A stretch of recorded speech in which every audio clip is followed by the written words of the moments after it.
Dodds. Mr. Speaker, and may I first of all welcome the Minister to his position. It's the first time I've spoken in a debate where he has led the debate as Europe Minister, and of course remember him fondly from his days as Shadow Minister, or Secretary of State indeed, for Northern Ireland, and his experience gained there will no doubt stand him in good stead in terms of the intricacies and delicacies of European diplomacy, and he certainly, we remember him fondly from his brief in Northern Ireland, and wish him well. But the reality is, Mr. Speaker, as we come to this debate today, that this is really a debate on an issue which the vast majority of the British people neither want nor do they need. It's one of those issues which I think people, the broad mass of British public opinion looking in on this debate will say, what on earth is this all about? At a time of massive constraint within the public expenditure system, with public services under threat, with departments being told that they might face cutbacks of anywhere between 25% and 40%, where our foreign service, the diplomatic corps, has been told they're going to have to face massive cutbacks as well. We have a debate today based, of course, on a referendum, based, of course, on a treaty, I should say, on which we were denied a referendum, and again a treaty that nobody virtually in the United Kingdom wanted either. And really, I think that of course, we've been told today that we are where we are. The member for Croydon South used that expression, the Minister used that expression, and yes, we are where we are, but we don't need to be where we are. The fact of the matter is that dealing with the fundamental basis on which this proposal has come before us today, and I have great sympathy with the Minister, because it's quite clear that while he's been teased on this side by the Shadow Minister about the volte fast and the road to Damascus and all of that, that he is, I'm sure, uncomfortable in some of the things he's had to say today, and there was some expression of that this is about mitigating the damage, and I was getting a bit worried when he seemed to be getting carried away with some enthusiasm about this new service. But the reality is that had the honourable member and his party stuck by their pledge to offer the people of the United Kingdom a referendum on the Lisbon Treaty, then the Lisbon Treaty would not have come into force, and as a result this motion would not come before the House today. And whatever about the issue of, well, the Lisbon Treaty has now been passed and ratified and so on. I don't want to rehearse the whole issue about the Lisbon Treaty referendum bill. It was an excellent private member's motion was brought forward to the House, but unfortunately didn't proceed. But the fact of the matter is, I'll give away in a moment, but the fact of the matter is that it would have been possible for this House to have granted the British people a referendum on the Lisbon Treaty, even after ratification, because at the end of the day this House is sovereign, and the British people ultimately should have the right to decide whether or not we have all these institutions created out of Lisbon or not. I give way. The honourable gentleman has been in the chamber for a number of years, and he's aware that the Lisbon Treaty has been signed. To have a referendum now would be a bit like asking residents of a new hospital, after the foundation stone has been built, what colour they want the bricks. It's too late. We have to start from where we are. This is why this phrase, we are where we are. We have to mend what has now been put together.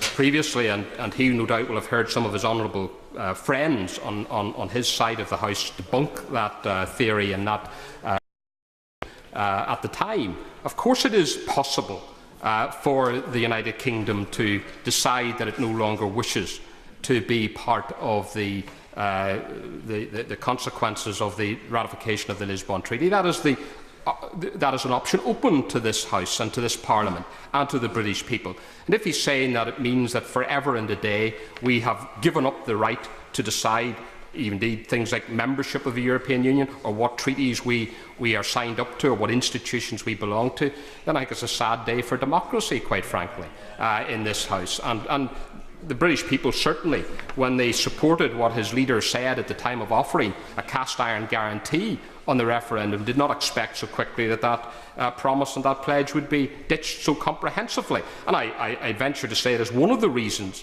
why there is, Mr. Speaker, in my view, a disconnect between the British people and the public at large and Parliament, because they don't have the trust that is, I think, essential in politicians, because they hear what politicians promise, and those promises are cast aside when it suits the politicians, not when it suits the people. And people expect promises to be honoured, and they expect on an issue like this, on which people overwhelmingly believe that there shouldn't be the signing up to the Lisbon Treaty, there shouldn't be the creation of this European diplomatic corps. They expect their views to be listened to, but of course, unfortunately, we have this cosy consensus at the front bench of both major parties, and indeed the Liberal Democrats as well, that in fact the people will be denied their say and denied a referendum. Yes, I will give way. I hate to leap to the defence of the Conservative government, but if there were to be a referendum now on the Lisbon Treaty, surely, because if Britain were to vote against it, then that wouldn't affect the rest of Europe. The rest of the European Union would proceed operating under the Lisbon Treaty.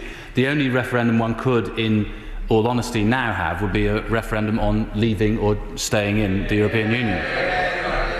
Well, I've no doubt some people might think that's a pretty good idea. But I have to say, to the honourable member knows full well, and he talks about referendum, I mean, he and his government pledged a referendum on the European Constitution to the British people, and quite openly talked about a volte-face on the part of the Minister. But it was the biggest volte-face in recent history in terms of the decision not to grant that referendum. And of course the distinction was made between the Lisbon Treaty and the original proposal of the European Constitution. And of course much of that distinction was quite spurious, because the fact that we're debating today the creation of a European diplomatic service, with all that that entails, proves the point that many of us said about the Lisbon Treaty, and indeed the Minister has already alluded to this, and the reason why he and his colleagues opposed it at the time, because it is yet another significant development in the creation of a European superstate. And whatever arguments he puts forward about the High Representative not being able to advance a position in the absence of a common position being adopted by the Council of Ministers and so on, it seems to me then on many critical and crucial issues around the world today, that the High Representative and all of this vast diplomatic superstructure will be sitting on their hands a considerable amount of the time. I give way.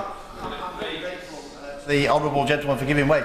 Would he accept the irony of today's proceedings, where earlier we were invited to support reductions in the police grant because there was supposedly not enough public money to go round, and yet here we are now actually still indulging the largesse of the European Union? And would the honourable gentleman not agree that if we are actually all in this together and we are in the age of austerity, we should be making that abundantly clear to the European Union as well? Yeah. Well, I entirely agree with the honourable member. I was just going to come on to the issue of the budget, because we haven't established the general principle behind this and where we're at.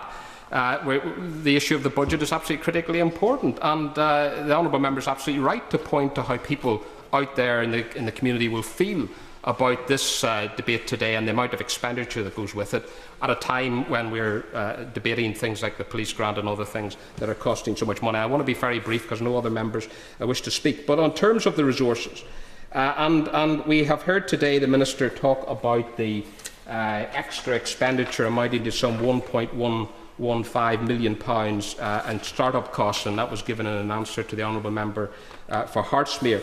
But the fact of the matter is that overall the cost of the EEAS is expected to reach some €900 million when it's fully operational.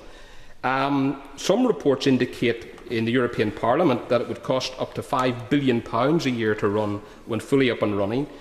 A leading German MEP, a member of Chancellor Merkel's party, who sits on the Budget Committee, said recently, and was quoted in the Sunday Times on 25th of April, "You can only believe the claims that the service will be budget neutral if you believe in Santa Claus."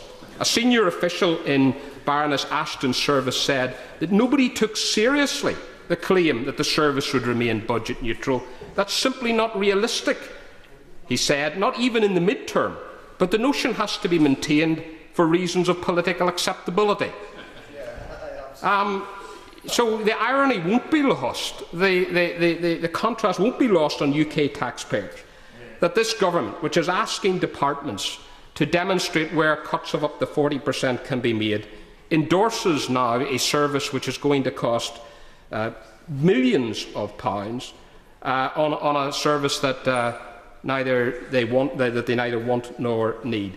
Those of us who opposed Lisbon, those of us who opposed the creation of the EES back in 2008, still oppose it, and I hope we'll be given the opportunity to do so in the division tonight.